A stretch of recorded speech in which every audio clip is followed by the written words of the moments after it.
C'est une drôle de soucoupe flottante qui, parmi les voiliers et les vedettes du port de Trébeurdin, ne passe pas inaperçue. Muriel et Jacques-Antoine ont tout quitté pour la créer. Donc, toi, tu allumes le feu.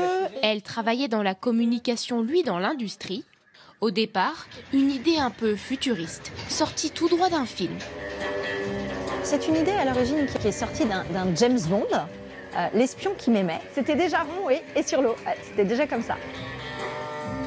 Là, on peut imaginer de vivre James Bond maintenant en vrai.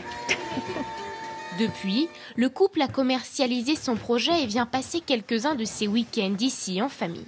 À l'intérieur, 50 mètres carrés où tout est rond, du sol au plafond, en passant par la baignoire et même le lit. On est à hauteur de mer. Ça, c'est vraiment très chouette. On voit les bateaux dans son lit. Les surprises ne s'arrêtent pas là.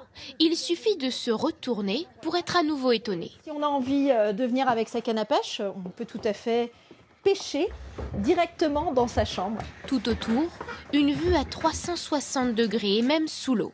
Les nouveaux voisins ne sont, paraît-il, pas trop bruyants, du moins normalement. Et concernant le tant redouté mal de mer, pas de panique. Cette maison ne bougera pas. Elle est doublement stable puisqu'on peut doubler son poids en chargeant les coffres périphériques avec de l'eau de mer. Donc ça ne bouge pas. Même s'il y a des sillages, des vagues, du clapot, ça ne bouge pas. Il n'y a pas de mal de mer. Une maison autonome en énergie pendant 36 heures grâce à ses 5 panneaux solaires sur son toit. Quant à l'eau, elle est puisée directement en mer puis désalinisée pour être utilisée à bord. L'eau est ensuite filtrée, puis rejetée propre en mer. Une maison dernière génération construite à seulement quelques kilomètres, ici à Lannion. Première étape de fabrication, la coque. C'est la pièce principale du bateau. On peut retrouver notamment la partie hublot sous-marin, donc qui sera en face du salon. Toutes nos pièces sortent de moules, qui sont un peu partout dans l'atelier. Ça marche comme un gâteau, c'est exactement ça. On met tous nos ingrédients dans le moule, on le met à cuire et on démoule et on obtient notre beau gâteau à la fin.